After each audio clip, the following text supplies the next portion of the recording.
padayon nga nagaaligmat ang mga pumuluyo sa coastal area sa Iloilo City subong nga mamadlos sa gihapon ang hangin nga dalas ang habagat nga ginapabaskog sang Bagyo Inday. Sa interview sa nga Bombo Radio kay Marlene Opelario, pumuluyo sang barangay Santo Niño Sur, Arevalo, Iloilo City.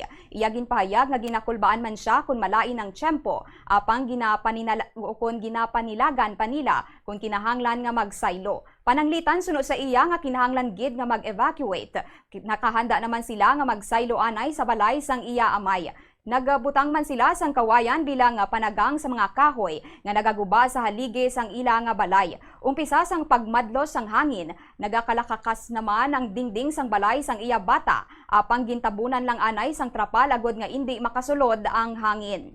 Ang mga gamit ko da nga mga bayo masaylo bit-bito na lang sa sako bag na mga bayo namon kag una no importante masaylo naman kami sa kay tatay ito kaya para nga malikaw-likaw naman di anay may doon ginakurdam na ko sang balod kun daw dako nagidgawa ang balod kag dako ng tubig nga maglagbong di sa amon aligi at malakat na kami bayaan balay bayad ang balay maguba na. Importanteng tao, wala man disgrasya. Ang hinaya, ang pamutangan na namon, kay tungod sa kahoy na, madagko nga kahoy, nagasulod sa amon balay, ginagubaya nga amon aligi. Kaya mo na nga gibutangan ko sa kawayan nga patindog na asagang sa kahoy yung dagko.